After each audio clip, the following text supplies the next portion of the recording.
like Nipa. I mean, I can think about all the mangrove that we have in Southeast Asia. So sediment supply is really important. And as well the tidal range, so microtidal, mesotidal, macrotidal. So mostly in Southeast Asia, you are in micro to meso tidal zone. So, and depend about if you are in the part when it's exposed or not.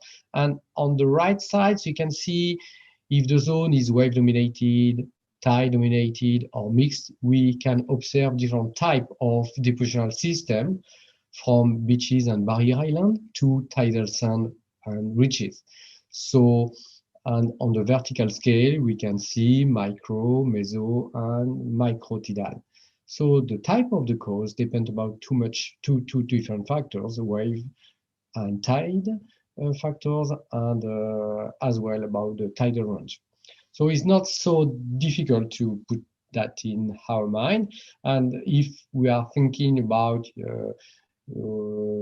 Java Island, for example, or Sumatra Island, or Sulawesi Island, you can maybe observe different type of coast and look back about all the factors can affect and explain why in this place I have a tidal flat and why in this place I have a barrier, a sandy barrier, etc.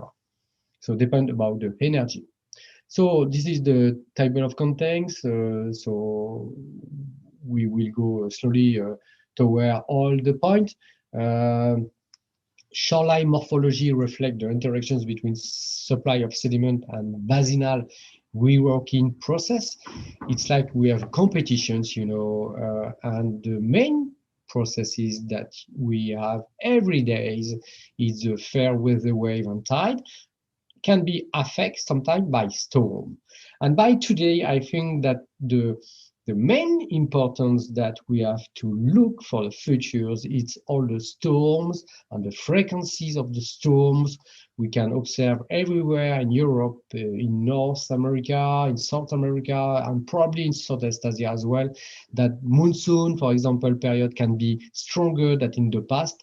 And we have to care about the frequency and the impact along the coast.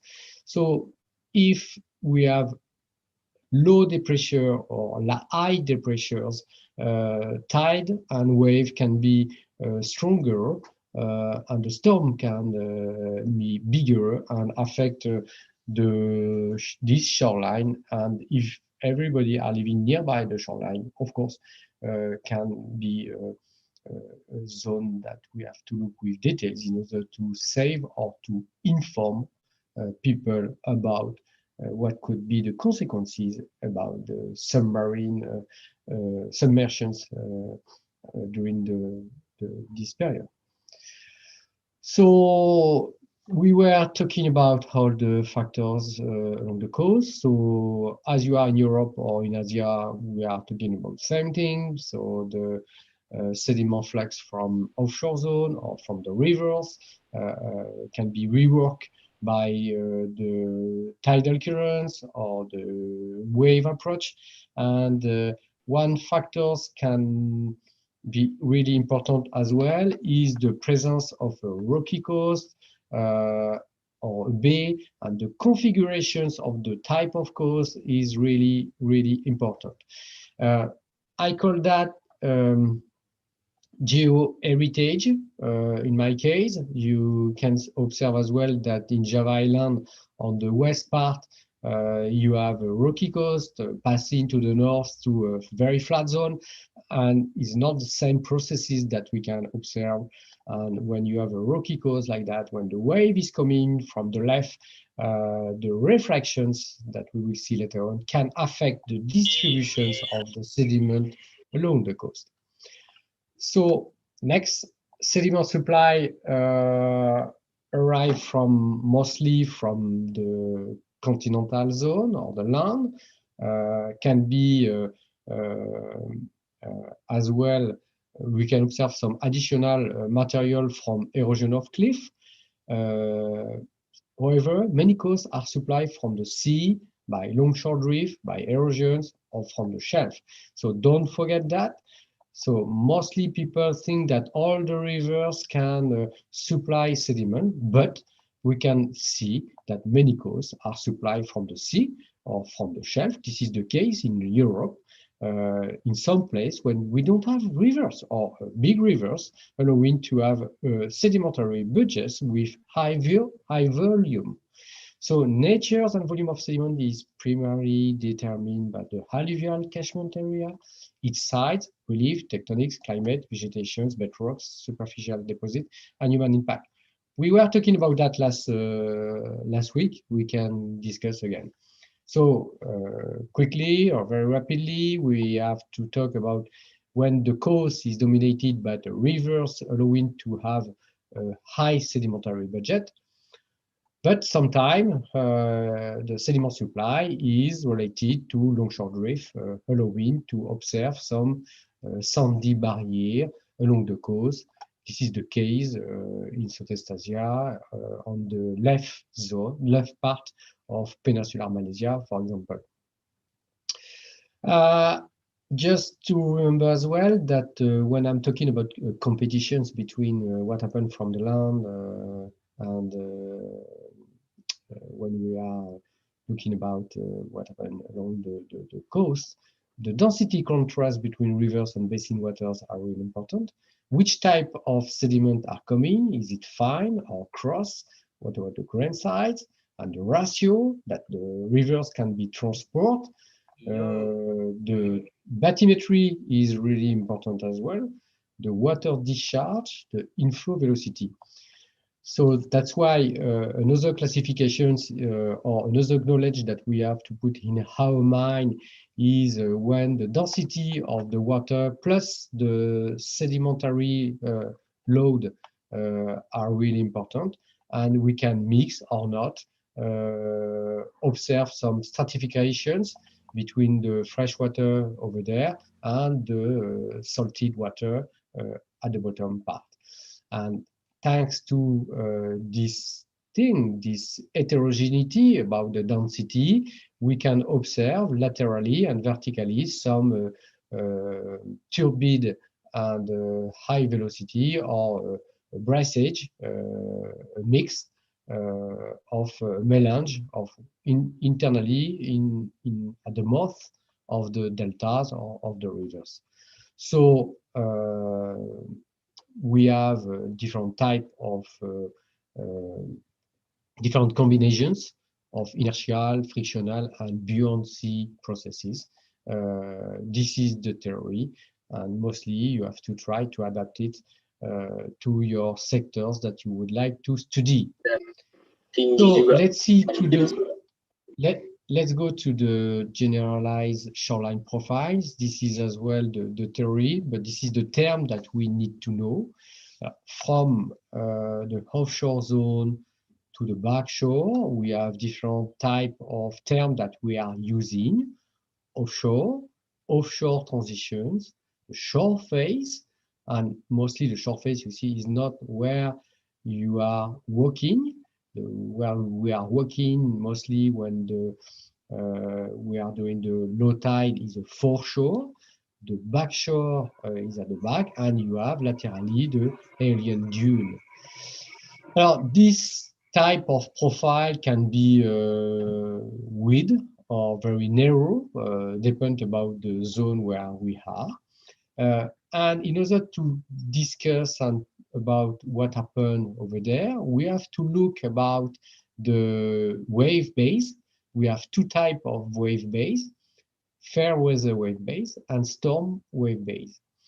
And in this, the consequences of that is, as you have probably understood, it's about the motions of or the hydrodynamics influenced by the wave and the currents can be affect and rework the top of the seabed over there, and we can observe some sedimentary structures, sedimentary figures as ripple marks, as Amokri cross stratifications, or different structures that we can observe in this case. I will show you more details after that, using case studies in South Brittany.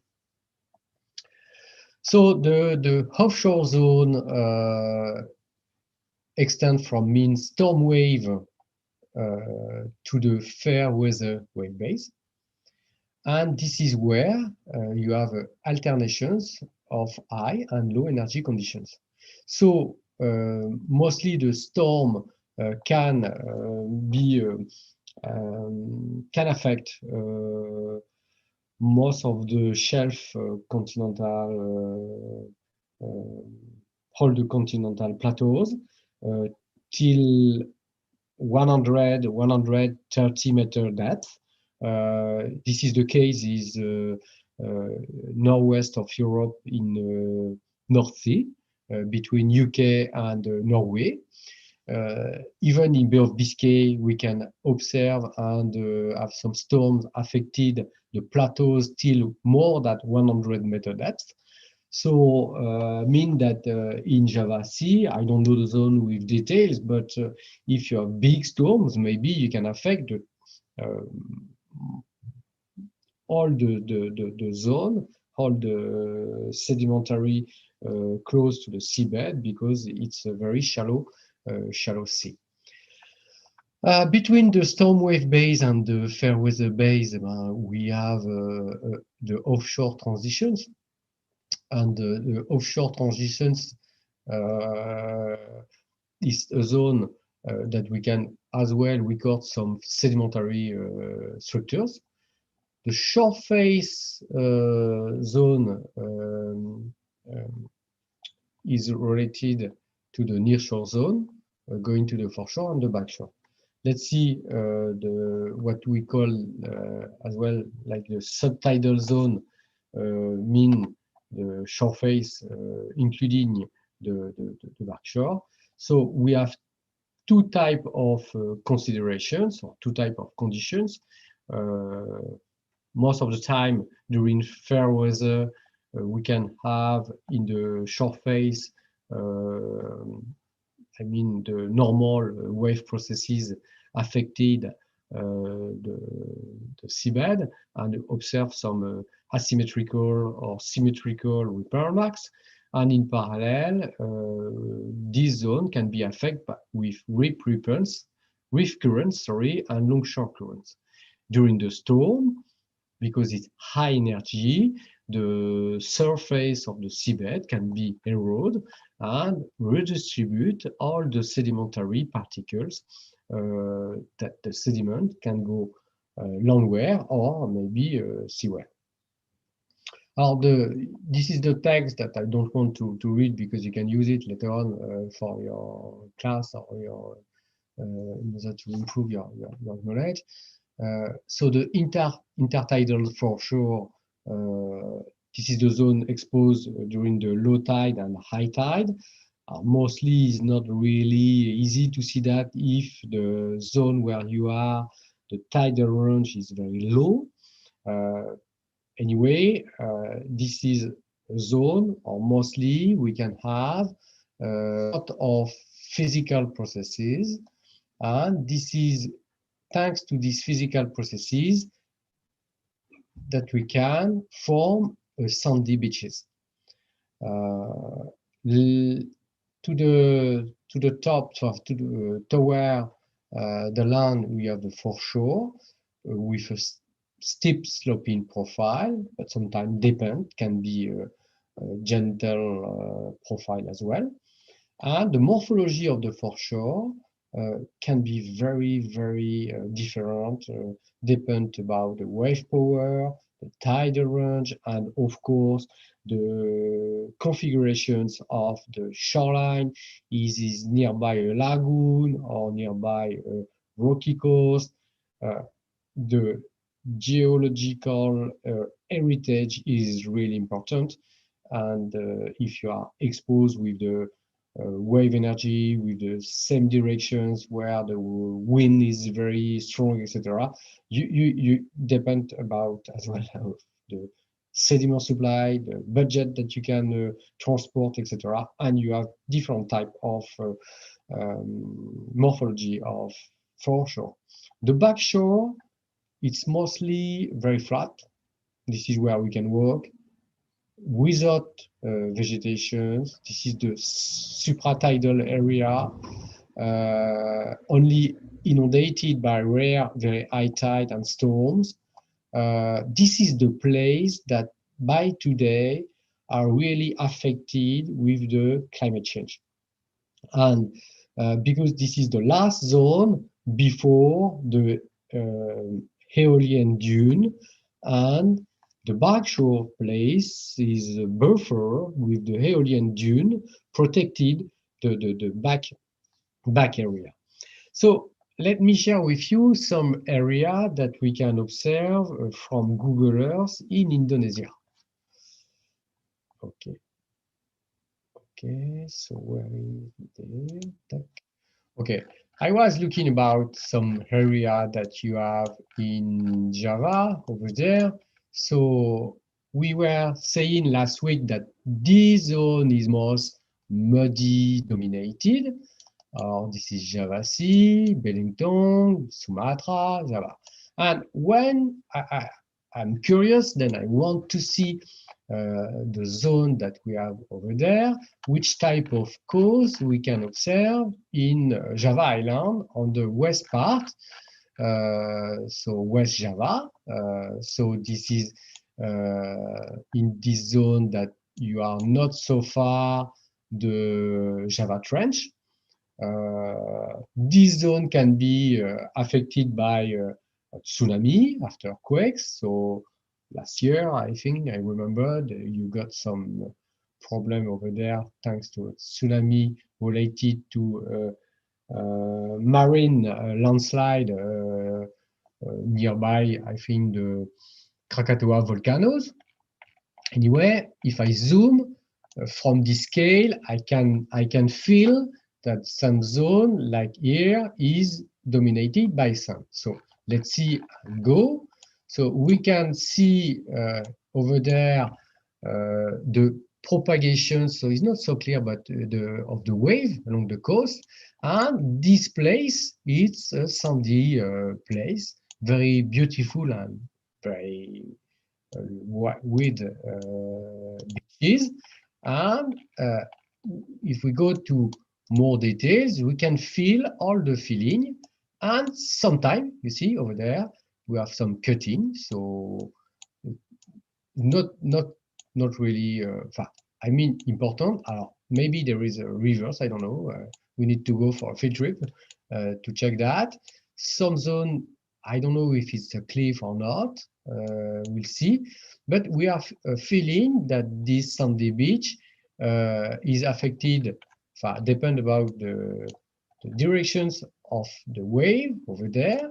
So we can see as well that the wave is coming from this part and going over there. You see the configurations of the coast over there. It's catched by forest, so we can see really the back shore of the Aeolian dune here. So very narrow as well. And if we go to another place, beautiful beaches as well, so related to the wave processes. Okay, we go on this place, same thing. Okay, I dezoom, zoom out, and I'm going, let's see, because I found some place, it's maybe over there. So we are here very exposed, and this is a bay. And in the bay, in this case, what we have, oh, fantastic, we have a city, so less exposed for the people by comparisons with the right part. Many people are living there, for a lot. I mean, this is a village. And you see, the Aeolian dune should be the place when you have the tree, the palmier, and some place are very flat, probably. So people are living very nearby the coast. So in the bay, of course, they have some infrastructure in order to allow the functioning of the harbor, probably, and some places are less as less with low energy, and maybe it's a muddy zone in this place. Probably yes. Look at that. You have the rivers and you have some tidal channel in this place, and maybe over there. I don't know what is that. Is it a salty area? I don't know. Maybe Najib will tell me what is this place with all these productions. I don't know if it's aquaculture or not. Anyway, when we are playing with Google Earth, what we can do, we can think about the processes. Is it wave processes dominated or is it tide?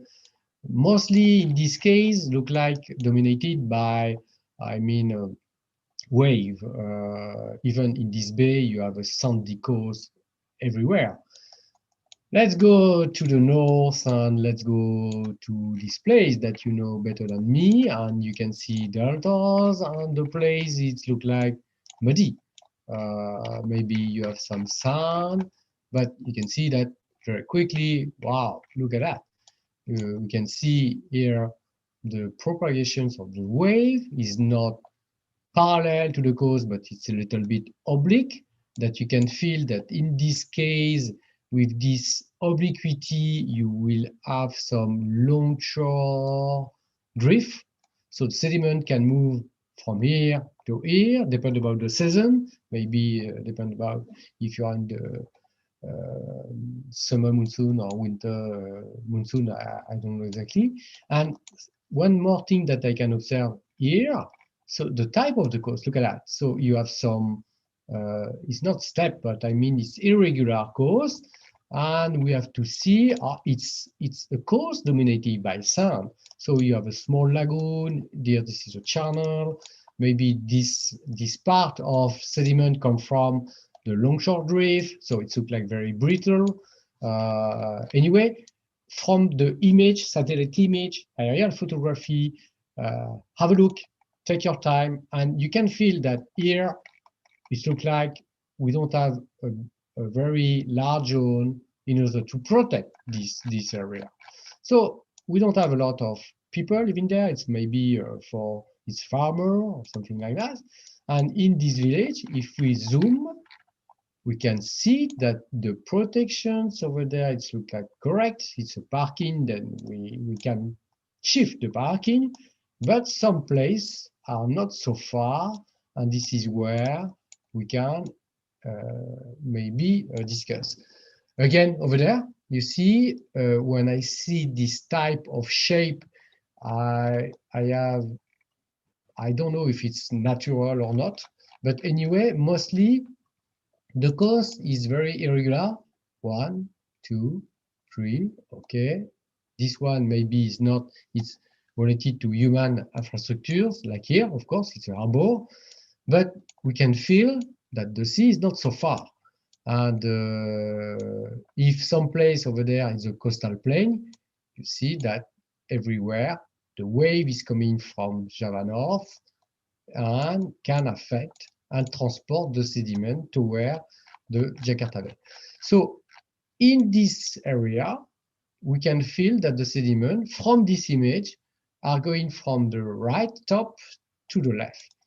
So it's totally different. So you have to think with the processes that we observe there, and they are totally different than what we can observe here or maybe nearby Yogyakarta in the central Java.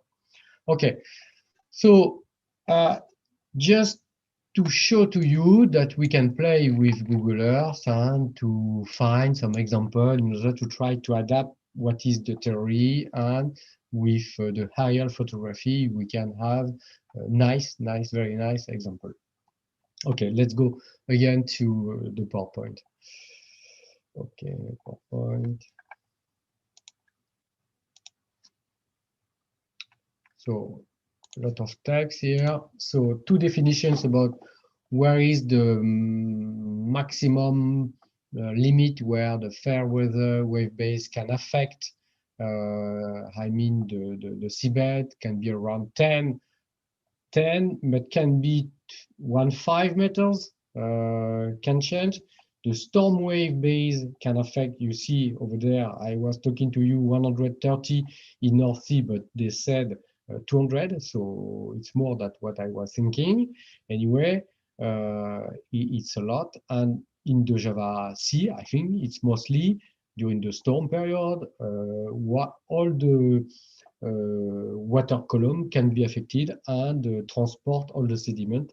And if you remember, most of the sediment that we have in the Java Sea are dominated by mud and carbonate forming from the coral platform, carbonate platform. Sorry. So what about the wave processes? What we need to know about that? So wave processes, it's dominated everywhere, but few of the wave are with high energy, depend about, of course, depend about the atmosphere circulations and depend about the wind. So uh, I mean, be developed in the offshore part and slowly are going toward the land. So what is important to discuss, it's about that, the wave and the impact of the wave.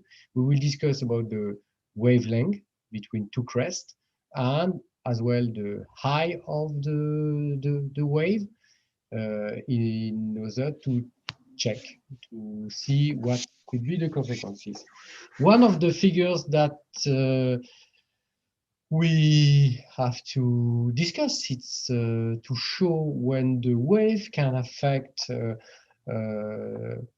one of the part of the water column. In this case, you see you have orbital motions can affect the upper parts of the water column. We have circular orbit. And slowly, when you are going toward the continental plates, the crest and just below, we pass from the orbital to elliptical orbit because the bathymetry is decreasing. So the water molecule are affected by the decreasing of the bathymetry. And laterally, we don't have elliptical orbits, but we have linear orbits. So from the deep water wave to the shallow water wave area, on the seafloor, we will observe, in the first case, only oscillatory wave motions with symmetrical Ripple marks, symmetric Ripple marks. And in this case, when the currents is in one direction and all the time, we will observe asymmetrical Ripple marks. And just below, I just trace some laminar, oblique laminar. In this case, you see, is totally different. The geometry will change. So from the shape, from the distance between two crests, that we will call that the wavelength, and the height, we can estimate which type of crest we will have. Anyway, what we have to remind, it's about the wave base, and wave base correspond to the water depth is half the wavelength, d equal L divided by 2, where d is the water depth and L is wavelength. So from that, you can estimate with the type of the wave, with which energy, with the wavelength from the meteorological center, probably, you can estimate if you impact the seafloor at this bathymetry depth or another one, etc. Anyway, this is really important that where we can see that in this case, when you are particles, you are going on the left, on the right, on the left, on the right. So it's not really important. You are not moving a lot. You move laterally, left, right, and vertically when the energy is decreasing, you can sink and stay and maybe rework later on when the energy is higher. In this case, we can imagine the transportations from the particles from the wave base till the coast. So it's really, really important to have a better, not a better, I mean a good understanding about where start the transportations of the particle in front of the cause in order to have this supply and to understand why the sediment is moving on the left, on the right, and why I don't have sediment maybe on this coast. Maybe because of factors like that can explain that some few zones can be scarred by sediment because we don't have sediment, maybe, or you cannot transport the sediment because we don't have this type of energy. Many cases as well, like we have many type of morphology of beaches.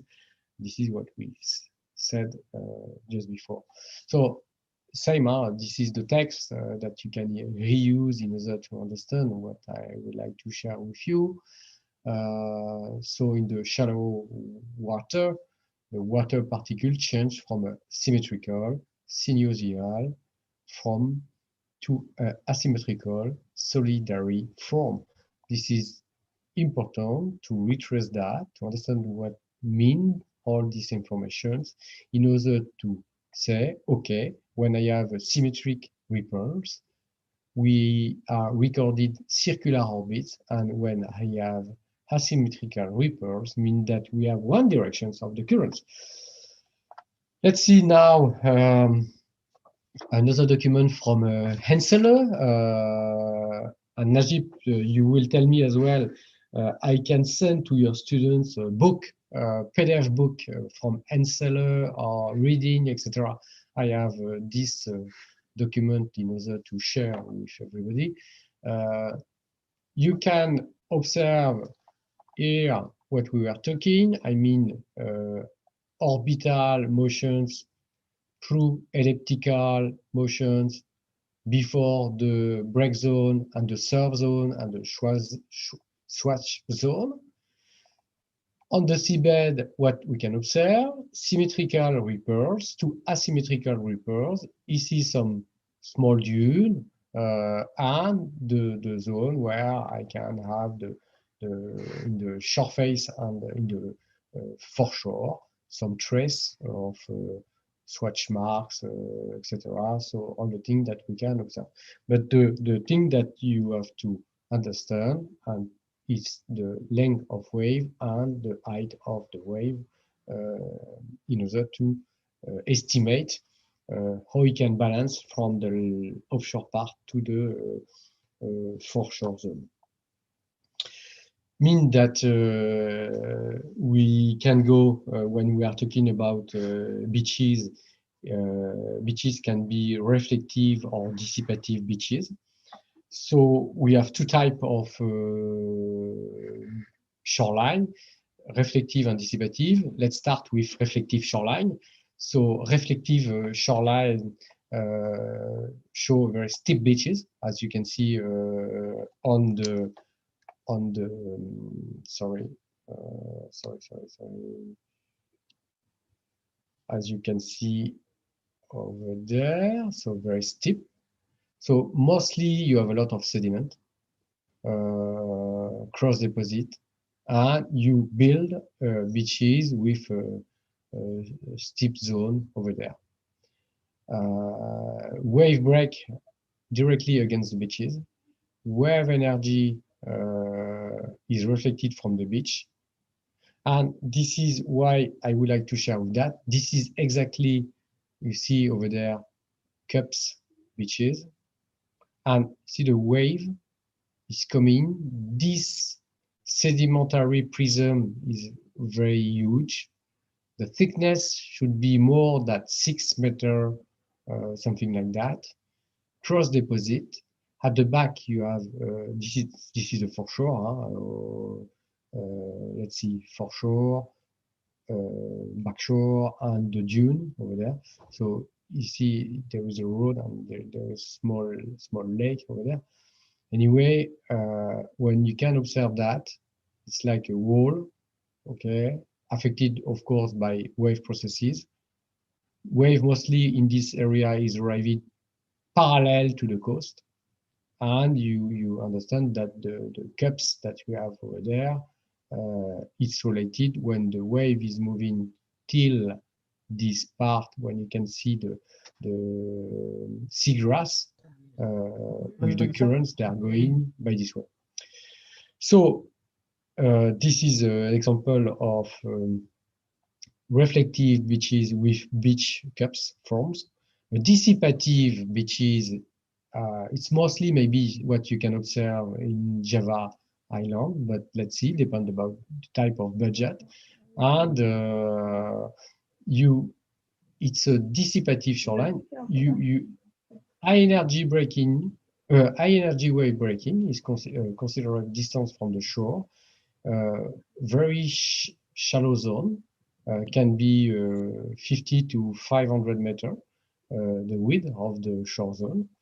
But anyway, this zone can be more vulnerable in case of the sea level rising or during the storm period, because if you have low depressions, the volume of the water can go in the landware and affect the Aeolian dune or the coastal plain, and can go through the coastal zone where people are living. Now, if sand is a predominant sediment, then the surf zone develops a pattern of ridge, bars, and rollers. If mud is the predominant sediment, attenuations of wave energy and protections, of course, from erosion. This is good. This is the case when we have tidal flat and where you have as well mangrove system. That's why we need to protect the zone, because you see that can attenuate the wave energy, and mostly if we destroy this area, of course, the attenuations is lower, and you don't have this buffer that you would like to keep in at the present day with all the observations that we are watching or looking during the storm period. So you have a large spectrum of wave-dominated shoreline, so dissipative to reflective, and of course we have all the intermediate model that we can have with reflective, dissipative. So this is the theory with two pole, but of course we have all the intermediate part. So maybe you have this case, and I think that in Southeast Asia we have all the type of model. And don't forget as well the grain size. So can be here very fine to cross, and you have the intermediate grain size with fine sand to cross sand with gravel. Wave-induced nearshore currents. So this is what I was talking before that. So this is one picture showing rip currents. Can be very dangerous when you are, along the coast, because with these currents can, if you are, swimming in this zone, it's what you can observe over there.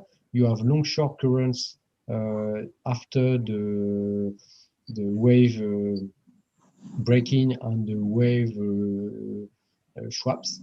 So you have some longshore currents, and the currents are going perpendicular to the coast and explaining the rip currents. And you have in the offshore zone some possibility to observe buoyancy deposit like a plume perpendicular to the coast. So very dangerous here. when you have this type of rip currents related to longshore currents after the breaking of the wave. So this is what we were observing over there. Okay, so in just in front of that we have rip currents mostly. So when you are here and you are swimming, you have to take care about that. Many people die every day because of that. They don't know. One more thing that we already show is the refractions. So wave reaching shallow water at an angle tend to bend parallel to depth contours. So mostly the wave are trying to be parallel to the bathymetry, to the isobars, and that's why it's really important to know about the morphology of the sea, the bathymetry, because the directions of the wave can change because you have a shoal, a rocky shoal, you have the seabed is very irregular, and when the wave is not going parallel to the coast, as we were watching from Google Earth, you see we can have some longshore currents, and you see the obliquity of the wave. And thanks to this obliquity, you have these longshore currents. This is what we were watching using the image from Java North Highland. So the particles can move and can be transported from here and going to the north.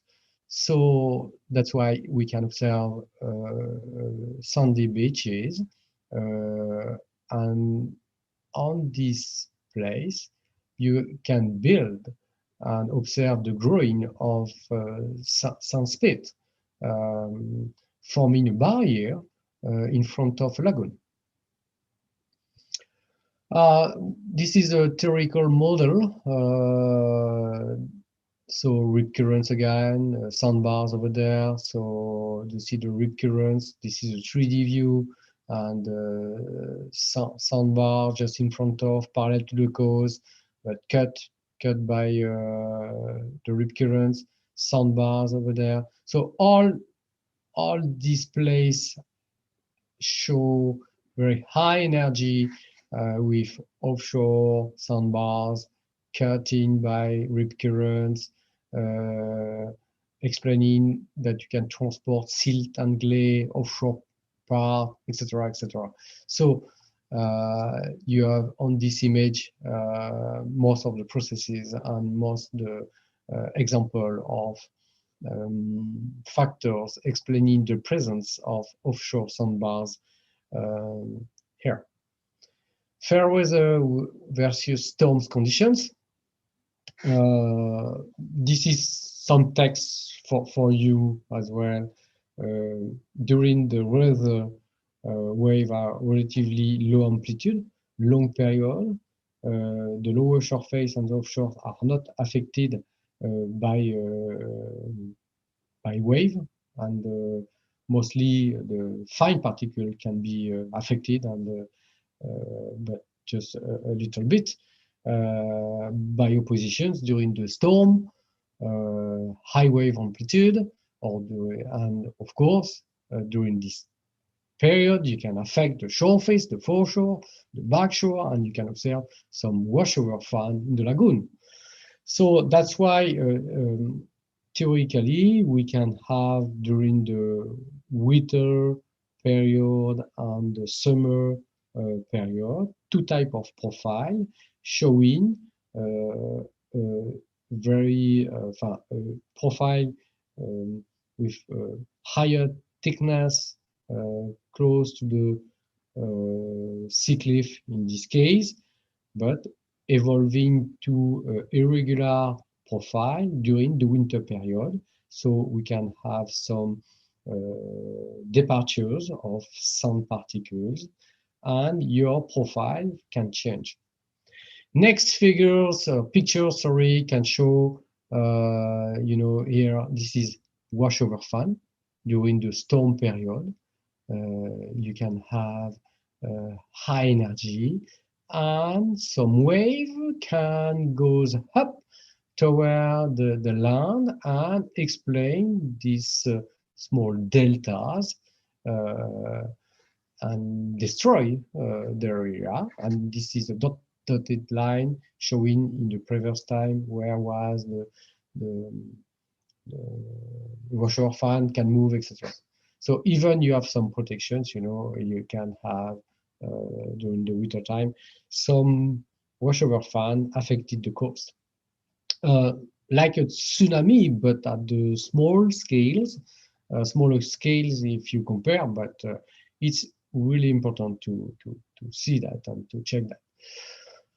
A 3D model showing for you which type of processes. I don't want to spend too much time about that. So wind driven, estuarine plume, rips, wave, etc. This is all the things that we have already discussed. What about the tide? So tide, it's result from gravitational attractions exerted on oceanic and lake waters by the moon and the sun. So this is again the theory. The most important is to know where I'm living and when is high tide or low tide, and to understand, in my case, in my country, what could be the consequences of the tide. But you need at minimum to know when is the spring tide period, when is the neap tide period, what are the factors controlling that. So a text as well here explaining that around the world we have different type of tidal range and tidal regime, microtidal, mesotidal, and macrotidal. So in Europe, you see you have a large zone with macrotidal. So by comparisons with your country, it's mesotidal, and you have some zone where is microtidal, like in Mediterranean Sea or in the Caribbean area. So with this type of configurations, we can explain as well why we have tidal flat, tidal zone, mangrove. I will show you later on some example. Again, some example. So in Canada, the tidal range can reach 1.5 meters. In Bay of Mont Saint-Michel can reach 1.4 meter. And the pattern of currents is influenced by Coriolis forces in the north hemispheres and south hemispheres. You can have deviations of the directions of the tidal current. Spring neap tidal phase vary from the place where you are. Sometimes it's very regular, like that, with one high and one low tide per day. Sometimes you have semi-diurnal too high and too low tide, and the period look like the same, of course, but the high it can be changed. This is the case where I'm living, for example, and some place it's very irregular. So some place can be exposed, and the tidal zone can be wider during some period and narrow during this period, for example. Let's see what could be a tidal flat. This is pictures that I took with a drone in front of Villain Estuary. This is the tidal channel, and this place is the tidal flat, and we are going during the high tide. You can feel as well the currents and the small wave. The small wave is going up the tidal flat, and later on we'll reach the place, and as you see that the wave is oblique,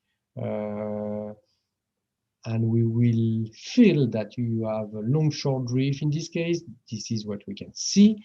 and along the coast we can feel a sand spit here migrated toward the estuary. Anyway, in the tidal dominated zone, we can have tidal flat, sandy beaches, etc., salty marsh everywhere, over every in this zone. Sorry. So just to show you, this is during the low tide, this is during the high tide, and you can see that the salty marsh can be flooded by the salty water. And this is a place where biodiversity is higher, where you can find a lot of mussel. It is a zone that we have to protect as well. Okay, tide and transport, if we compare with the wave, tide has less effect on the transport of sediment if you compare with wave processes. But when you have tidal currents and wave processes, you can have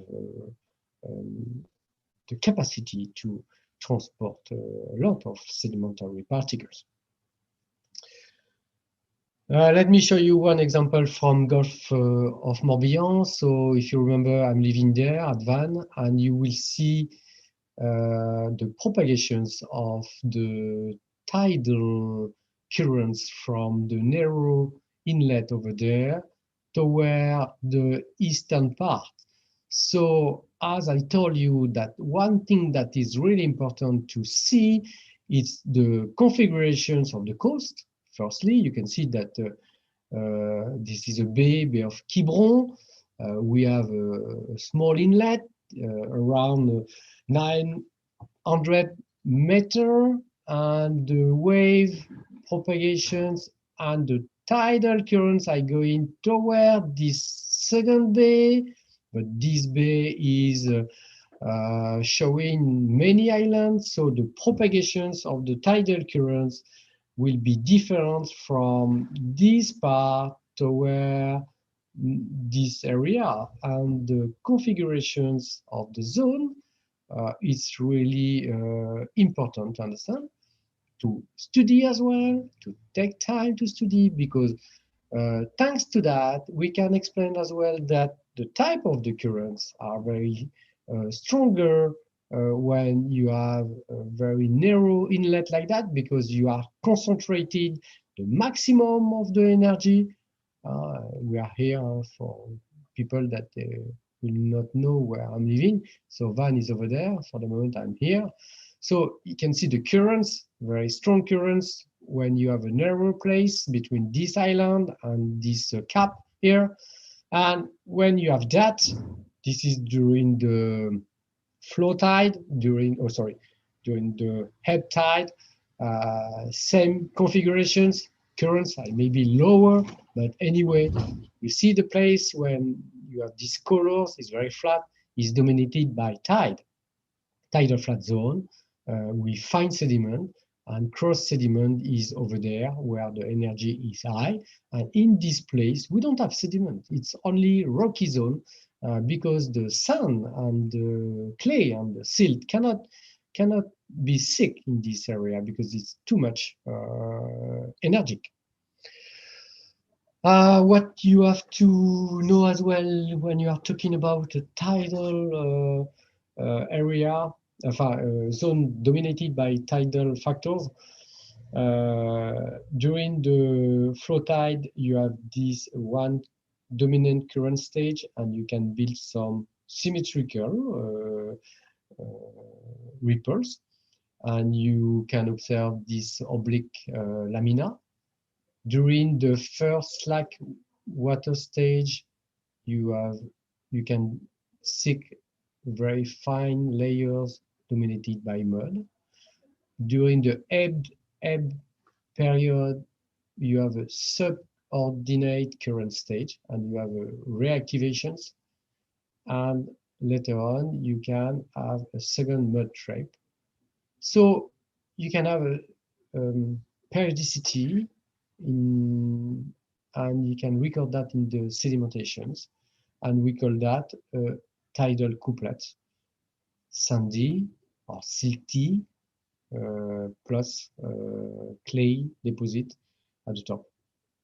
And thanks to that, you can play with the type of the tidal range, and we can observe in details spring bundles and to nip bundles. The thickness is not the same. Anyway, you can as well calculate how many layers we have, and we can sometimes reconstruct and to find around 28 tidal couplets. Sometimes it's less because with the erosions you can remove the sediments, but anyway, this is like that we can calculate in sediment, even during the Paleozoic period or Mesozoic period, what was the tidal range, how many days between the low and high tide. It was thanks to that we can calculate the tidal couplets in the estuary, for example, or in the bay. What about few last factors that can affect, of course, the littoral zone and affect the distributions of the sediments? We have to talk about the wind. The wind is really important at all shoreline, and strong wind erode the beaches and remove sand and silt. But thanks to wind, we can have another buffer that is the dune with the vegetations. Gravitational processes. We have to think about that because gravity is really important. So with the gravity, we can have steep gradients, deltaic or other coastline. Can be unstable. We can observe landslide, etc. So specifically when the water is moving through the sediment and the degree of humidity of your sediment is really important as well to study, to try to understand why this zone is moving quickly if I compare with another zone. Can be depend about the slope, can be depend as well about the type of the sediment, grain size, and the sediment flow. And if the water is moving through the sediment, can as well accelerate the transportations. Anyway, the coastal classifications that we have around the world now, so can be wave dominated, can be tide dominated, or can be fluvial dominated.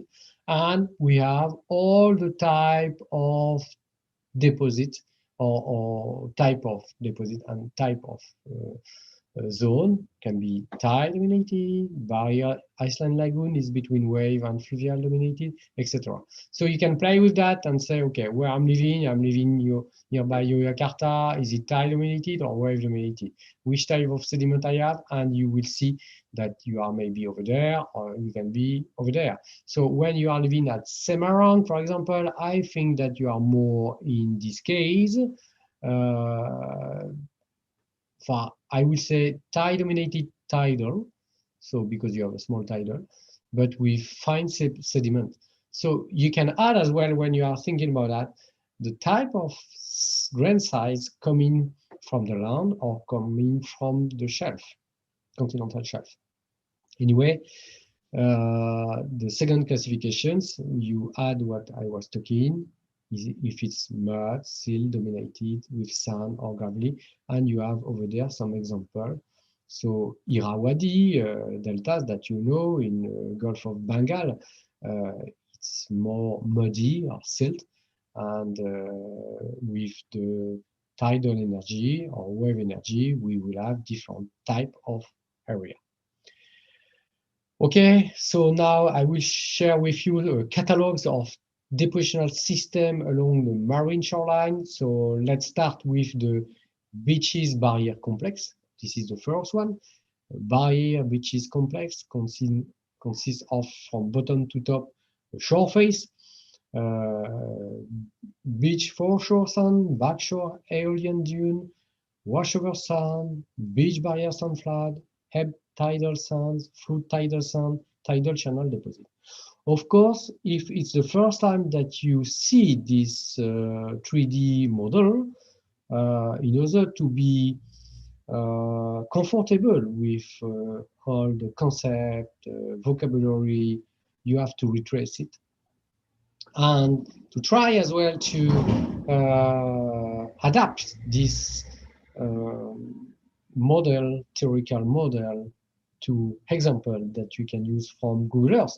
So let's share with you one example. You see on the left, this is from France, Presqu'île de Gavre in southern Brittany. So look at these people, they are living nearby the sea, and now they are complaining because the sea level is rising. So for me, it's funny because we have normally acknowledged to say, don't go there, but they want to go there. And after that, we have to pay for that. Anyway, this is always politics. So this is a rocky coast. In front of you have a highland. This is Gros Island. And over there, it's Lorient rivers. The wave is coming over there, diffract by the rocky zone.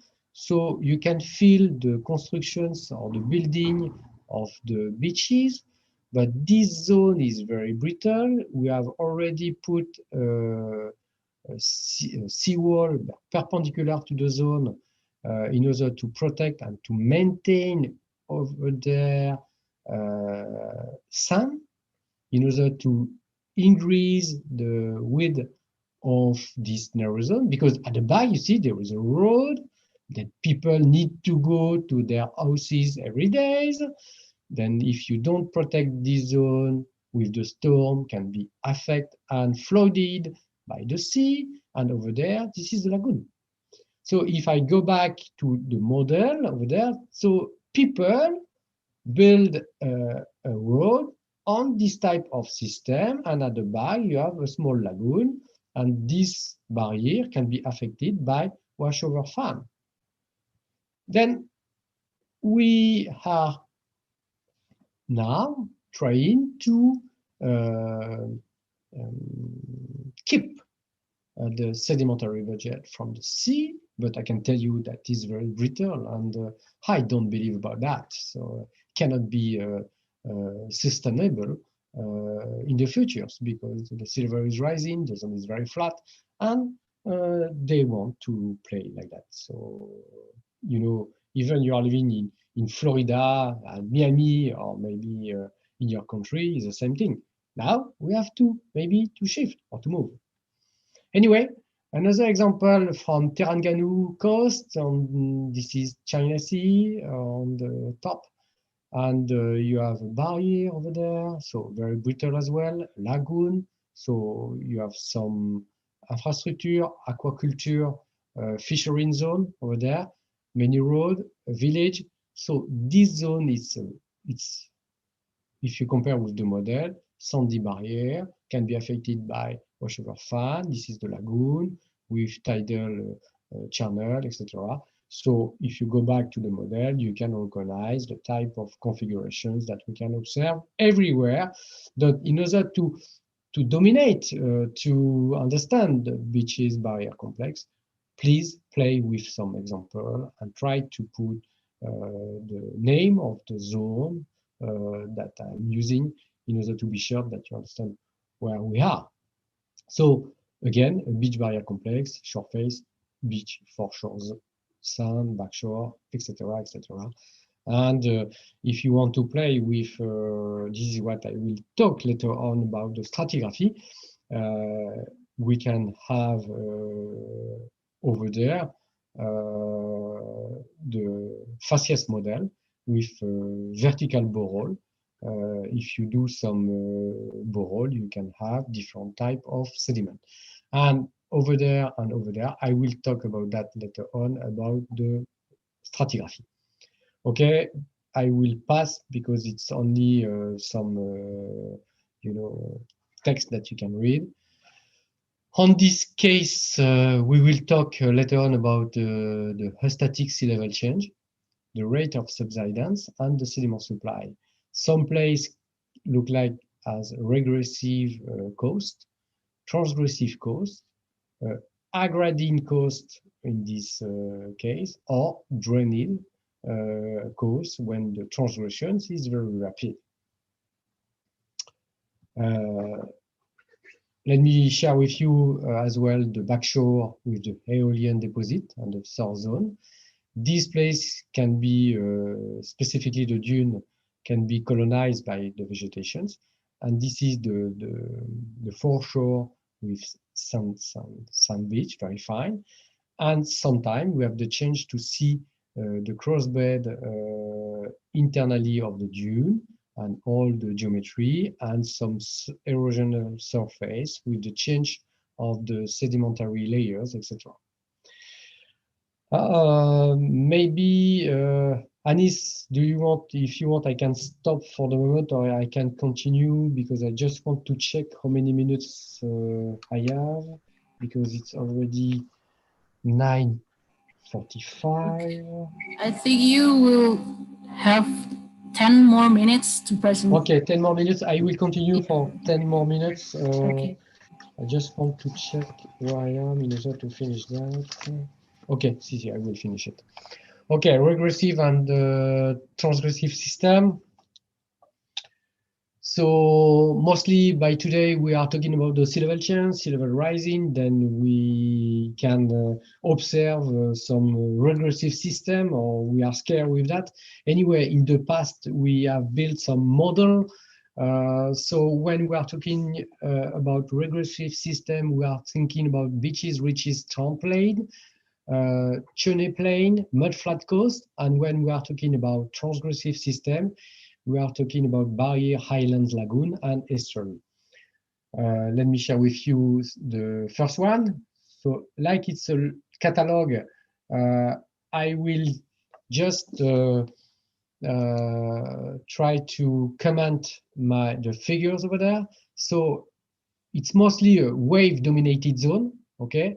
And you are building from the land to the sea a barrier. So you accumulate sand, and you have different stage. You see, this one start 40,500 before present day, and we are around here by today. So the one example that you can show, it's on this place on the west part of Mexico. So beautiful strand plain deposit with the linear beach ridges that we can observe from the south to the north, and isolated sheltery zone with a lagoon. So, of course, to try to understand what could be the causes of that, if you go back, you have some transportations of sediment building over there, very with barrier like that, and that we can feel as well the complexity and the longshore drift can go to the north. Okay, Chenier Plain, Chenier Plain, you can have this type of deposit in Guyana, French Guiana country. I think that in the mangrove system, it's look like that as well. So mudflat progradations. Sometimes you have some storm or wave processes allowing to separate to disperse clays and mud from the sand, and you can build a beaches system, and you have as well later on progradations, and you abandon this zone. So we form Chenier formations by means an alternative mudflat progradations and wave reworking. So this is a Chenier plain is composed by sand and mud with shale or vegetations, etc. And some zones are dominated by mud. So let's go to tidal flats. So tidal flat in Java, it's dominated by mangrove, depending on the tidal range, the sediment supply, and the shoreline gradients. If the place is colonized by vegetation as well, you can see the difference and the progradations or the retrogradations of this place. And in the case of Java, for example, I think this part now is really brittle because we can observe that the zone where we have the mangrove is affected by wave processes and human impact. And this barrier, this buffer, has been probably destroyed in the past. So we have supratidal flat, intertidal flat, every in this place. Let's show and share with you a place nearby Vannes where I'm living. So this is a supratidal flat with beautiful tidal channel, and in front of, in the intratidal flat, you have mud zone, etc. So in this case, for example, you see it's very brittle as well, cannot be colonized by human, but humans are living there as well. So we have the questions to how we can protect that if the sea level is rising. So how these houses can be protected. So we have time, huh? But I mean that, of course, this is very flat, but vertically can be at least 1 meter thickness or more. At the large scale, this is an example of tidal flat from Bay of Mont Saint-Michel in France, very famous because many tourism are going there to visit the Mont Saint-Michel. But I want to share with you all the tidal channel that we have, the tidal flat zone at the back. So this is famous because we can go and see a beautiful landscape around the Mont of Saint-Michel. And over there, it's dominated by mud and clay and colonized by vegetations. In your case, in Southeast Asia, is dominated by mangrove. Mangrove is very beautiful with the tree, and the tree can trap of the fine sediment, and you have a lot of crab or animals can live in this place. This is a pneumatophore. This is photo from French Guiana, from my colleagues Erwan Jansac. You can see the biodiversity that we have in this zone. And this is the place that we can consider that the equivalent of the salty marshes in France, but we don't have this type of vegetation because it's a temperate climate. And in your case, the mangrove is like a forest with rhizophora, with mud. And in this place, we have to consider that as a beautiful buffer in order to protect the back zone in front of, from the shoreline. The geographical distributions of mangrove forests, we can observe a lot of mangrove forests nearby the coast, but as well internally of some country, depend about if you have big lake or something like that. Anyway, you can see that in Southeast Asia, a lot of mangrove. So depend about the climates.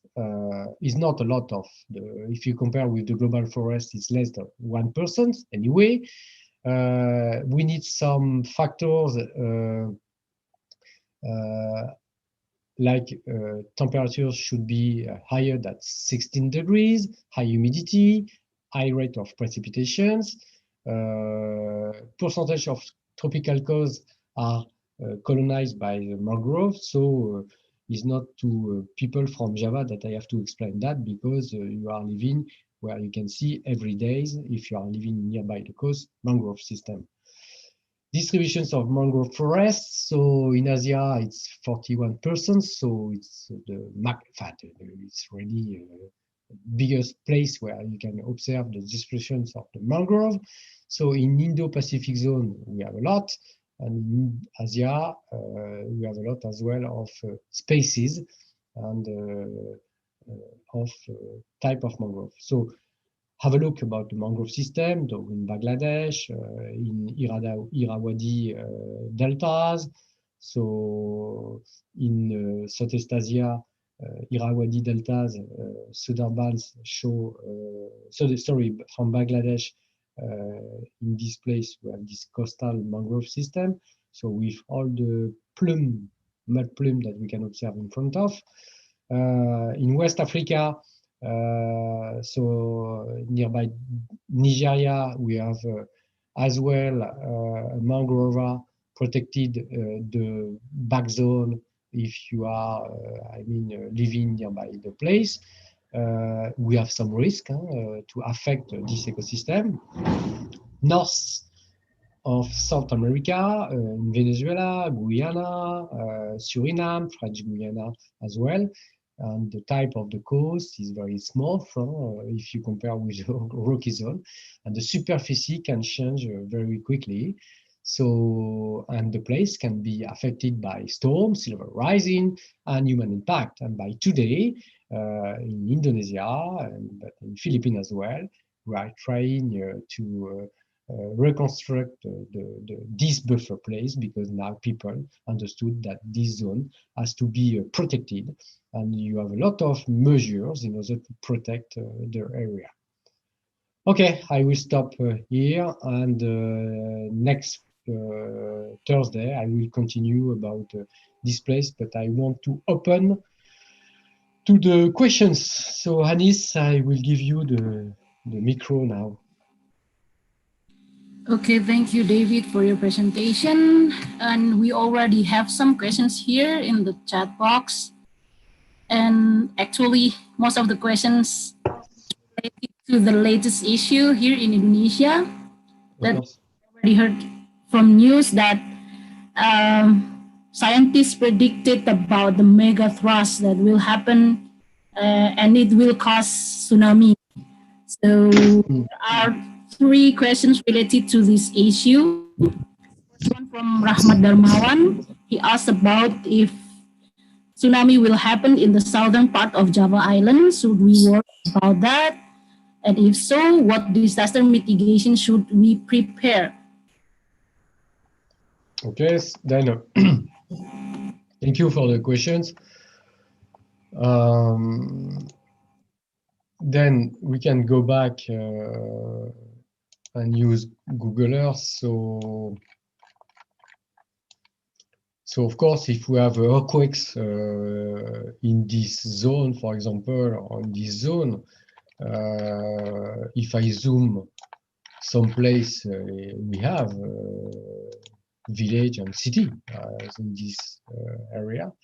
So earthquakes can come from, as I told you, from some marine landslide, and you can build a huge wave and affect very quickly the area.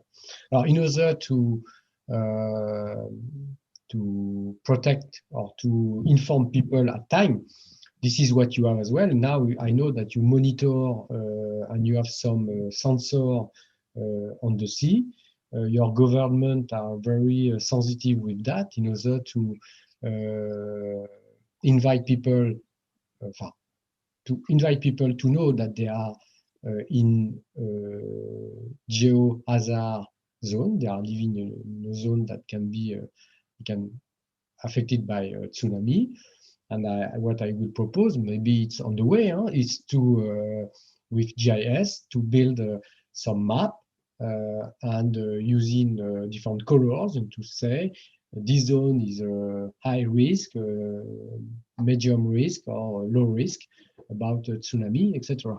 In order to inform people and to have this type of document in order to advise government or local government about that, and to develop these communications with scientific, maybe with the Marine Geological Institute or with some local university.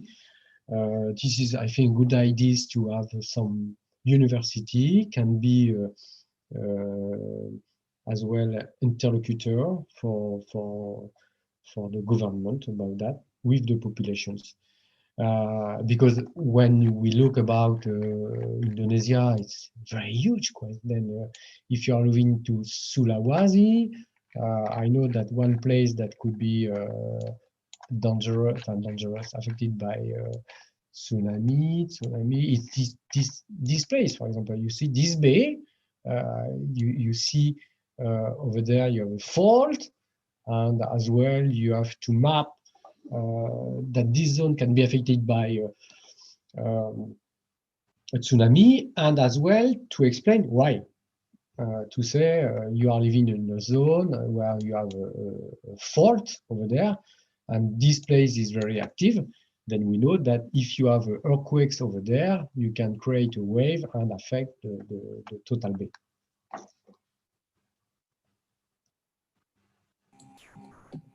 Okay, thank you, David. We have next question. It is related to the tsunami also. It's from Ilham Muhammad. He mentioned that from 2018, there are 2 tsunamis in Indonesia, and it proves that the tsunami early system in Indonesia was not working well. So what do you think about that, and what kind of parameters that we can use to predict tsunami more precisely? Yeah, thank you for the questions. I'm not specialist. You know, I think that it's look like very difficult to predict tsunami or to inform people at time, even for volcanic events. I'm not so sure that we will be sure to say that we will get a tsunami, or look about Japan. Or look about at Yellowstone Park. You know that maybe we will get big volcanic events. So the most important is to map where are the zone can be affected in the past by tsunami, and to explain to people about that. So this is, I think, really important. This is what you made in Aceh. I know that now you have a center in Aceh, in Sumatra, in order to follow and to show what could be the consequences of the tsunami in this area, but in the past as well.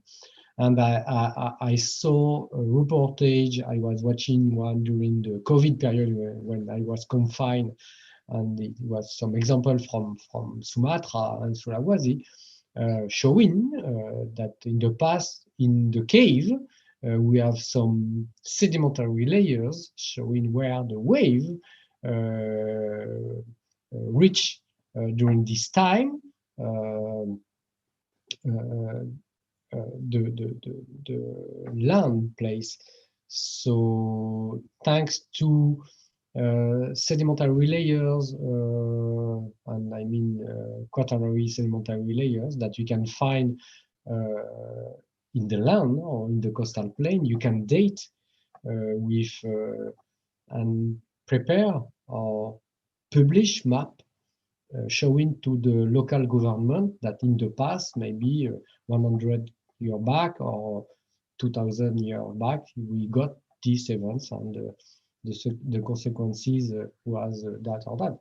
But at least to map all the zone can be affected by tsunami area, because we were not so sure when we were developed a city that the zone previously was sensitive.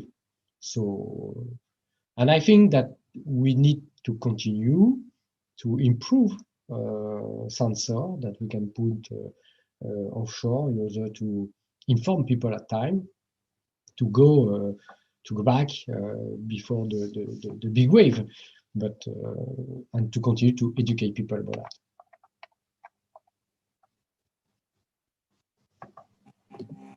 Okay, thank you for the answer. We still have more questions here. One from Diki Diponegoro. Okay. He asked about the megathrust earthquake in the southern part of Java. He asked if it will affect also the northern part of Java, since the Semarang, Demak, Pati, Rembang These areas were formed due to sedimentation. Will it affect the liquefaction process or something in northern part of Java? So, Anis, could you repeat the first part of the questions? Okay, this question is related to the mega thrust earthquake in the southern part of Java. Will it related to the liquefaction in the north part of Java? Okay, you mean liquefactions in the Java Sea or in the southern part? In the northern part. In the? Northern, in Semarang. Okay, over there. Yes. Okay. Okay, so I got some seismic line that I will share with you maybe in the next lectures in the Java. So we have some gravity faults. So we can feel that over there is not really stable because sediment are not consolidated. So maybe can move a bit vertically and create a high wave and affect the coast. Let's see where, and maybe as well, I told you last time that in this case, we have some fault over there, I know, so can be as well reactivated during the present day time, and why not change a bit and lead some liquefactions, as your colleague said. But I would like to know where was the zone. I don't know exactly, but I'm quite sure that the Java Sea area, most of the sediment are not really consolidated, so maybe they can move specifically because you can react some fault and you are not so far the trend Java then. So I will not surprise if you can move some sediment over there. So and again, when I see you have the trend Java over there, but look about here. So here it's the next trench zone that we are observing, and this place is very, very active as well. Then in our case can affect, I think, the sedimentary budget and maybe with tsunami can transport more sediment or modify the shoreline. Okay, that's all of the questions about tsunami. We move to the next questions. It's from Imsak Aditya Respati. He asked about the tidal process. How is it related to the Earth position to the moon? Okay. Let's go because I was giving this talk very quickly. Chapter 3.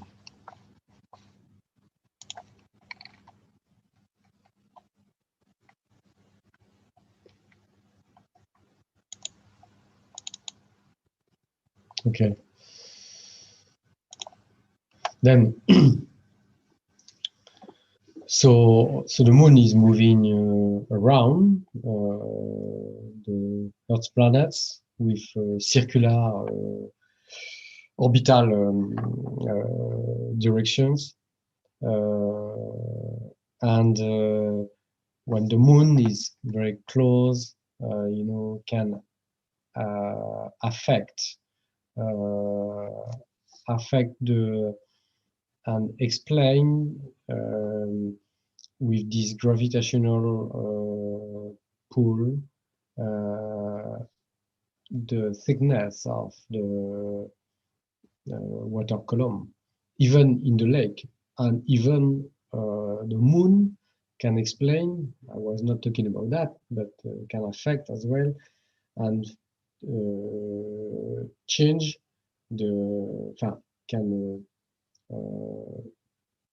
pull as well the continental crust. So this force it's very huge, and the gravitational force is very important.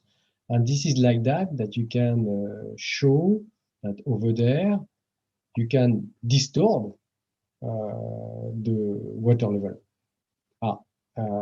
And some place you see between the low and the high tide, you have more than 10 meters.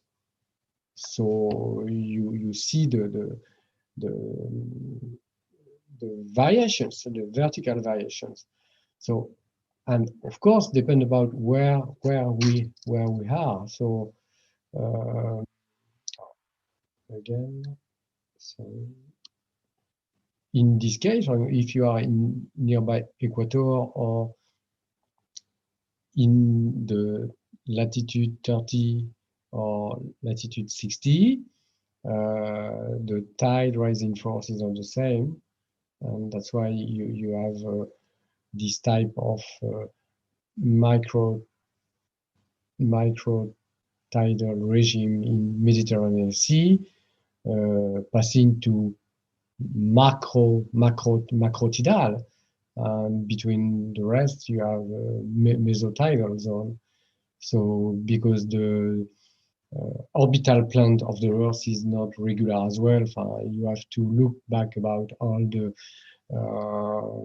configurations and the positions of the continental zone.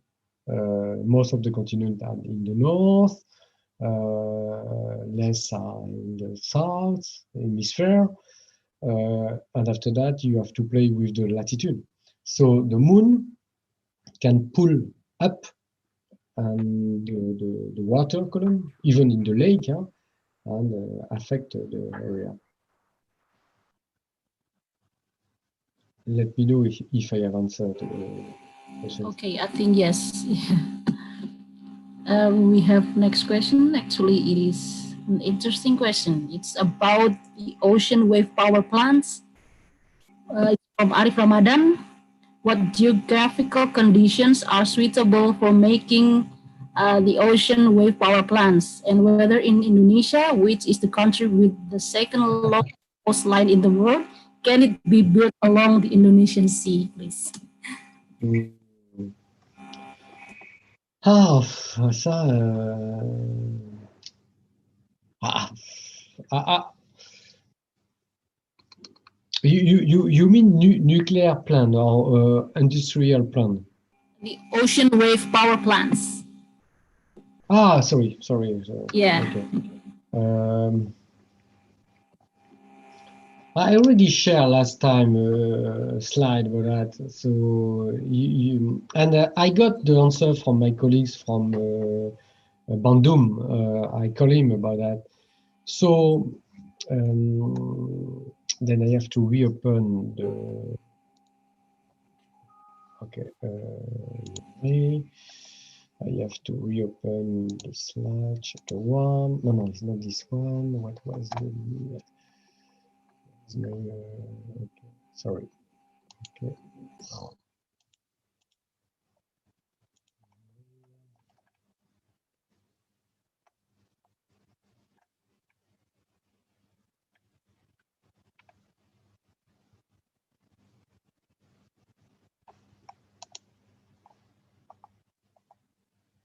So,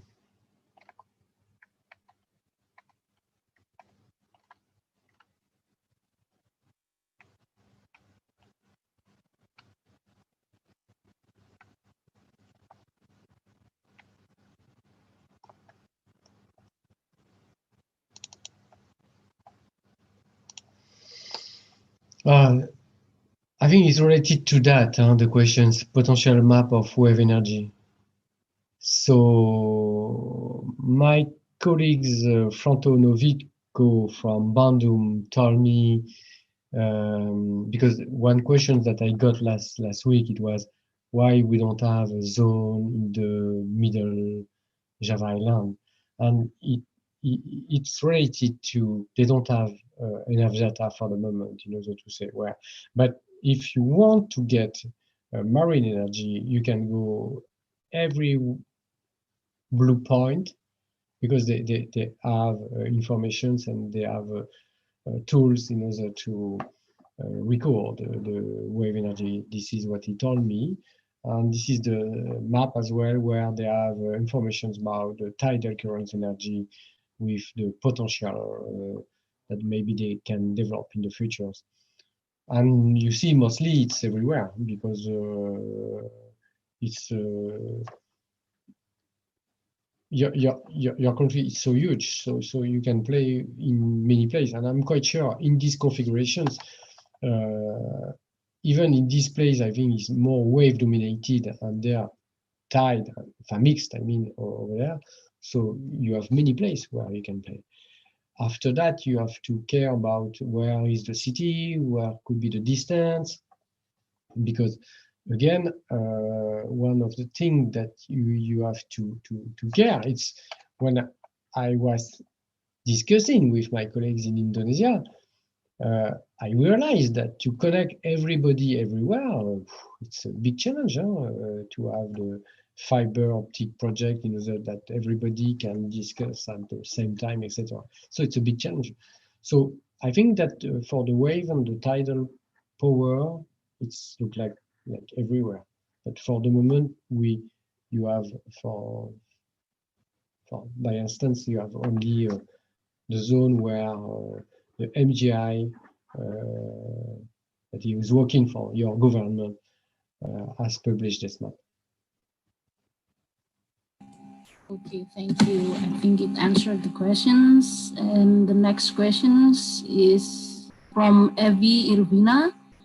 She asked about how does the relative importance of storms versus tides influence the types of bed forms and sedimentary structures found in sediments of the marginal marine environments.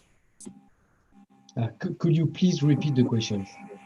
Okay, does the relative importance of storms versus tides influence the types of bed forms and sedimentary structures? So I think she asked about how storms and tides influence the types of bed forms. Okay. You know, bed form, sedimentary bed form, during storm or fair weather period, it looks like same. I mean, the structure is not really different, but storm events are more recorded in the archive of the Earth's Earth planets. So when you are going along the sea or on the coast, maybe you can observe some storm events. But when you are talking about ripple marks forming during a storm or ripple marks forming during a fair weather period, it looks like the same. After that, to identify and to say this is a storm events explaining this type of sediment, you have to check about if you don't have a lot of shell, you know, because during a storm, mostly you affect as well all the fauna, and you can break the shell, and you can have a mix of grain size and organic grain size as well. So you have to find some indicators saying this type of layers. It look like storm events. It's not the fair weather period that I can build with vertical, horizontal lamina, etc. But mostly bed forms look like the same, except the mercury cross stratifications. It's related to storm events, but along the coast, washover fan, yes, it's storm events. So you can observe some erosions, some boundary, eroded boundary, etc. But bed forms didn't change, except the grain size, maybe something like that. And you mix, you see, you can find crabs or fossils, and because everybody die, and then you have some symmetry, I would say, in the layers. Okay, the last questions actually is about the grain size of sediments here from Fahrizal. He asked about the relationship between flow velocity and sediment size in shaping the movement of sediment grains. Of what? Of? The relationship between flow velocity and sediment size in shaping Yes. the movement of sediment grains. Okay. It's a good question.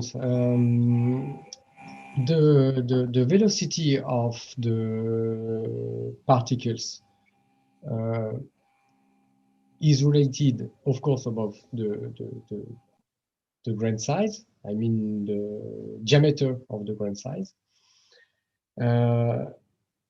I didn't put in my slide one picture about that, but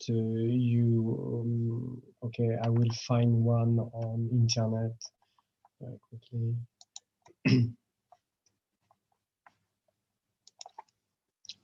Give me 30 seconds to find that.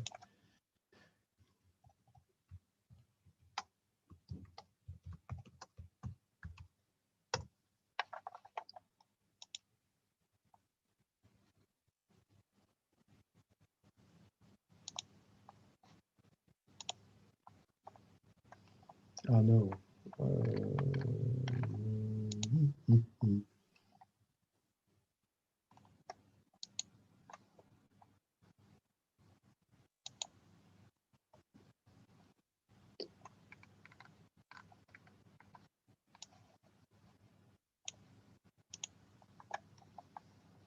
Okay. You see on the left side you have the velocity, so can be expressed centimeter per second, and on the axis over there, here you have the grain size. So the velocity can be around 80 centimeter per second, and in this case you can transport the silt particles. In another case, if the velocity is lower than 20, mostly no particles are moving. And if you are in unidirectional or bidirectional transportations, you can as well observe some ripples mark, asymmetrical ripples marks. Then you mean to transport very fine, sand, and the velocity should be between 20 to 60 centimeter per second in order to observe that. Or in another case, if you want to observe dune with a straight crest or sinuous crest, the velocity and the type of the grain size, it's really important. So I agree with the students. You can build or observe some bed forms depending about the velocity and the grain size of the particles.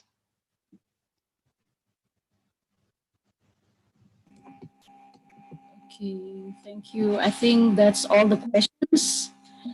And since the time is over now, I think we have come to the end of the session. Thank you Okay. for David for having us here today. And Thank you. we will have another meeting on Thursday. Okay. Yeah. At And 8. last time, can we take a screenshot picture? Maybe you can stop sharing your screen so that everyone can turn on the webcam and we can take the picture together. Of course, yes. Did you receive? You didn't have my PowerPoint? Oh yes, yes, we already received and we all also already shared to the students. Okay, you can share all the materials, and then Yes, yes, thank you I so didn't much. take time to explain the case study. I will see with Najib what I have to improve in order maybe to give to you more example. Don't hesitate to ask me what students want, because I can readapt, because sometimes I consider that this talk is maybe too much theoretical. Can help the first time students to learn some concept, but I know that mostly all the students want to see some examples. So, and I think that this is maybe where we have to go, but I have to explain so many things before to show examples, so it's very long. Okay, but don't hesitate if I have to select some zone, or if students want to share something, discuss with Najib about that. Don't hesitate. We will also send you the feedback from students later. Maybe. Yeah, thank you. Yeah, because I can as well improve my teaching. Yeah. Okay, thank you so much. So maybe you can stop sharing your screen, David. Okay. And for all the participants, you can turn on your webcam so that we can see all of your faces.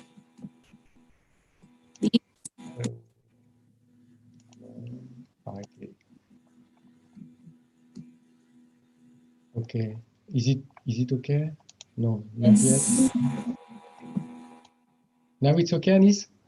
Yes. Wait a minute. Okay, Mbak Devina, please.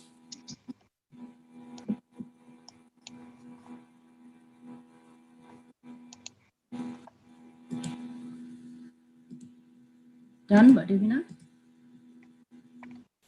Okay, I see the questions here. Okay. Okay, thank you so much. Okay, thank you so much, David. For all, stay tuned. We will have David in the few days and next week. Thank you so much, David. Have a good day. Bye-bye. Have a good day. Baik, untuk para partisipan yang hadir pada hari ini, jadi kita masih punya sesi terakhir ya, karena saya belum menutup acara ini. Seperti yang saya sampaikan melalui chat tadi ya, bahwa kita akan punya kuis sederhana, kuis kecil-kecilan, yang mana saya akan memberikan 3 pertanyaan, dan bagi 3 orang yang berhasil menjawab dengan benar akan kami berikan reward berupa pulsa sebesar 50.000 masing-masing. Di sini masih ada 140 peserta ya, jadi silakan semuanya bisa berpartisipasi. Nanti yang tahu jawaban dari pertanyaan yang akan saya berikan, silakan langsung raise hand aja untuk kemudian menjawab pertanyaan. Kalau betul akan kami berikan reward tadi seperti yang saya sampaikan, 50.000 berupa pulsa. Baik, mungkin bisa dites dulu masing-masing, raise hand-nya silakan. Raise hand. Oke ya, cepet-cepetan ini. Oke, ini pertanyaannya mudah sekali. Pertanyaan pertama. Oke, simak baik-baik ya.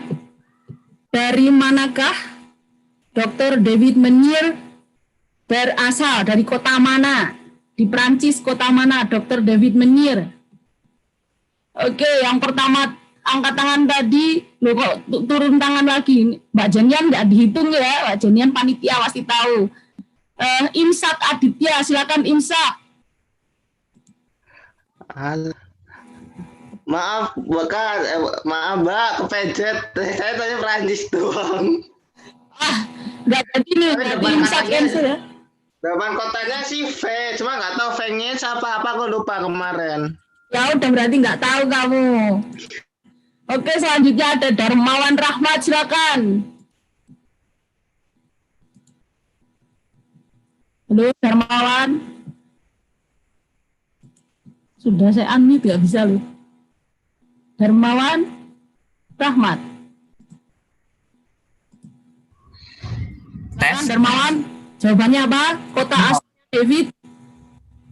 Salah, Lyon. Hah? Lyon. Lyon?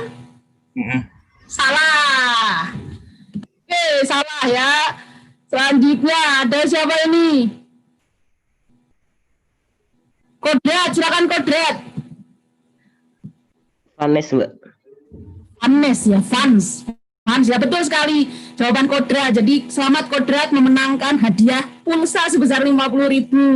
Nanti Kodrat cek di sini nomor HP-nya berapa ya. Nanti kami kirimkan pulsanya 50.000. Oke, terima kasih. Itu pertanyaan pertama. Pertanyaan kedua. Sebutkan ini Darmawan Rahmat nih, turunkan dulu tangannya ya. Oke, selanjutnya pertanyaan kedua. Dari manakah institusi David Menier? Jadi sebutkan institusi David Menier. Silakan. Ini yang pertama Novelia.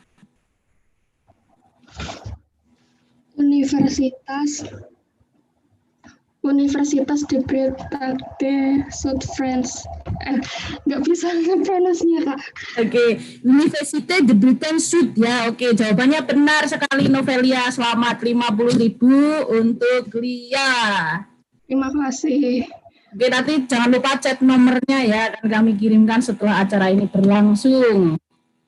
Baik, yang lain bisa diturunkan dulu tangannya. Ini pertanyaan terakhir, jangan sampai ketinggalan. Ini pertanyaannya agak susah ini.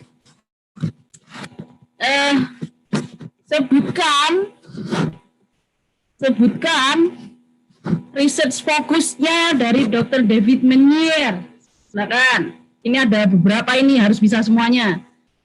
Darmawan Rahmat lagi, ayo silakan. Darmawan. Marine geologi, geomorfologi, geohazard. Jawabannya kurang tepat ya. Kurang tepat. Kurang spesifik. Mungkin cut ya. Ganti yang lain ya. Darmawan Rahmat, sorry. Oke, Arif Ramadan. Silakan. Ada kata-kata yang ketinggalan tadi Darmawan Rahmat, jadi belum tepat. Silakan Arif Ramadan. Baik Bu, saya Bu. Stratigrafi, sedimentologi, marine geomorfologi, terus geohazard. Nah, sama ini jawabannya sama Darmawan Rahmat. Yang lebih spesifik lagi silakan. Fernando, nggak jadi tadi. Siapa lagi nih? Kalau nggak ada yang tahu? Kalau nggak ada yang tahu, saya ganti pertanyaannya. Ada yang tahu nggak? Oh, silakan. Ini Rafif Syafi'i. Rafif, silakan. Coastal and apa tadi dia? Coastal and Marine Geology bukan? Ya, Coastal and Marine Geology. Kurang spesifik ya, terlalu luas aspeknya. Kayaknya terlalu sulit ini pertanyaannya ya. Oke, saya ganti pertanyaannya. Saya ganti aja pertanyaannya ya. Itu tadi pertanyaan jawabannya tektonik, sedimen supply, and climate. Jadi ada 3 poin, ada tektonik, sedimen, dan climate. Jadi kalau tadi yang menjawab masih baru 2 aspek saja, tapi ada aspek yang lain yang belum disebutkan, jadi kurang tepat. Saya ganti saja pertanyaannya. Oke, pertanyaan ini tentang topik hari ini ya. Masih ada yang ingat tentang apa ini? Tentang proses. Aduh. Bahwa ini sebentar. Mungkin ini sebentar. Judul webinar hari ini apa? Silakan ya, Rara Setiorini. Coastal and Marine Geology, Morphology, and Depositional Setting. Oke, betul sekali jawaban Rara Setiorini ya. Jadi jadi 3 pemenang hari ini menjawab dengan benar. Silakan nanti chat atau sekarang juga bisa chat nomor HP-nya ya, untuk kami kirimkan hadiahnya. Oke. Baik, mungkin kita sudah sampai pada akhir sesi ya. Tadi kuis sudah. Dan minggu depan, nggak nyampe minggu depan, hari Kamis kita akan ketemu lagi dengan David dengan pembahasan materi lanjutan dari hari ini. Jadi kita akan membahas tentang proses-proses yang terjadi di coastal area dan bagaimana pengaruhnya terhadap kehidupan manusia dan sebaliknya. Baik, untuk hari ini saya bisa bacakan kesimpulannya bahwa kita sudah belajar banyak sekali tentang bagaimana proses-proses sedimentasi terutama di pantai ya, dan bagaimana efek dari fairweather waves and tide tadi mempengaruhi morfologi dari garis pantai, dan kita juga sudah melihat contoh-contoh dari perubahan morfologi pantai akibat proses tadi wave and tide ya. Kemudian disebutkan juga tadi oleh David bahwa efek tide atau pasang surut itu mungkin lebih kecil dibandingkan dengan gelombang wave ataupun proses yang lain. Namun ketika dikombinasikan dengan wave misalnya, maka tide ini akan berpengaruh luar biasa pada morfologi maupun proses sedimentasi di daerah pantai. Nah, untuk pertemuan berikutnya, David minta masukan dari para mahasiswa di sini bagaimana materi yang diinginkan, ingin lebih teoritis atau lebih praktikal. Jadi kalau saya lihat tadi pertanyaan-pertanyaannya kan lebih banyak yang praktikal ya, tentang tsunami dan sebagainya. Saya sendiri sebenarnya punya pertanyaan juga, tapi karena waktunya sudah habis, jadi mungkin bisa pertanyaannya kita simpan untuk kuliah yang berikutnya. Dan silakan bagi teman-teman yang belum mengisi daftar hadir untuk mengisi daftar hadir, karena ini akan digunakan untuk nanti mengecek kehadiran perkuliahan, terutama untuk yang mengambil mata kuliah stratigrafi, geologi kuarter, geologi kelautan, dan mungkin mata kuliah yang dari Mbak Devina atau dari Mbak Jenny mungkin juga ada. Kemudian juga kami minta feedback dari teman-teman semuanya, baik yang mahasiswa maupun yang dari luar Undip, untuk kedepannya kita bisa melakukan sesi webinar yang lebih menarik dan materi-materi yang lebih diminati oleh mahasiswa. Jadi mahasiswa pengennya materinya seperti apa, itu bisa disampaikan di feedback ya. Jadi silakan mengisi feedback di link yang sudah kami share tadi di awal acara. Oke, kemudian materi juga dapat diunduh sesuai dengan link yang sudah dibagikan. Materi yang dapat diunduh adalah materi hari ini dan juga ada tambahan beberapa materi tentang penelitiannya David ya. Jadi David ingin kita bisa lebih memahami perkuliahan hari ini dengan memberi contoh-contoh dari hasil penelitiannya beliau. Jadi silakan dipelajari, dan kalau ada pertanyaan mungkin bisa disampaikan, jadi bisa kirim email David atau di pertemuan berikutnya bisa disampaikan. Jadi harapannya dari pertemuan hari ini kita bisa meningkatkan curiosity ya, rasa penasaran para mahasiswa terhadap proses-proses terutama dalam hal ini sedimentologi dan perubahan morfologi di area pantai. Kemudian saya sampaikan lagi kepada semuanya untuk jangan lupa follow Instagram Geologi Undip ya, official account di sini @geologi_undip. Di situ kami akan share semua informasi tentang webinar ini sampai akhir sesi nanti di akhir Oktober. Jadi sebagai informasi kita akan masih punya banyak sesi ya. Nanti dengan David masih ada 3 sesi, kemudian dengan Profesor Magali ya, yang tidak kalah menarik juga tentang remote sensing, kita masih punya 4 sesi lagi, dan kemudian nanti juga ada profesor dari Jepang. Ya, seperti itu, dan harapannya semua mahasiswa bisa ambil bagian dan ikut serta di seluruh rangkaian webinar ini sampai akhir ya. Baik, kemudian juga jangan lupa subscribe. Walah, ini saya jadi kayak ini deh, YouTuber. Jadi jangan lupa subscribe juga channel Geologi Undip official ya. Jadi Geologi Undip channel, silakan search di YouTube. Hari ini kami juga siarkan secara live streaming di akun YouTube tersebut, dan Anda juga kalau mungkin tidak sempat mengikuti webinar pada hari ini bisa melihat juga rekaman streamingnya di YouTube. Jadi tidak usah khawatir. Oke, untuk nomor-nomornya ini sudah ada ya. Jadi nomornya Rara Setiorini, dan ini Sobat Kodrat, sama Novelia. Baik, terima kasih atas partisipasinya bagi para mahasiswa. Kita untuk meningkatkan partisipasi ya, saya juga nanti minggu depan akan mengadakan kuis lagi, berhadiah pulsa juga tentunya. Jadi stay tune, jangan keluar dulu sebelum kita akhiri. Baik, terakhir saya ucapkan terima kasih kepada seluruh partisipan, kepada Pak Najib, dan kepada seluruh panitia yang telah mensupport acara ini sampai selesai. Kita jumpa lagi di hari Kamis, masih bersama saya, dengan presenter masih Dr. David. Terima kasih, selamat sore, selamat beristirahat. Assalamualaikum warahmatullahi wabarakatuh. Waalaikumsalam warahmatullahi wabarakatuh. Terima kasih Mbak. Terima kasih juga untuk Dr. Maya.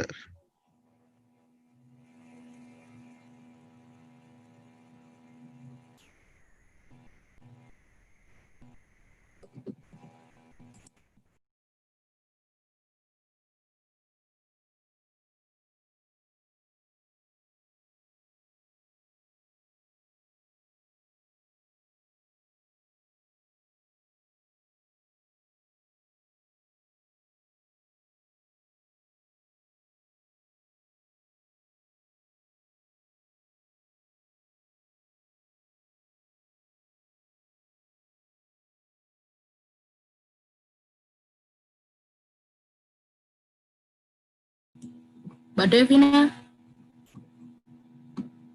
Mbak silakan mengirim pulsanya ya Mbak.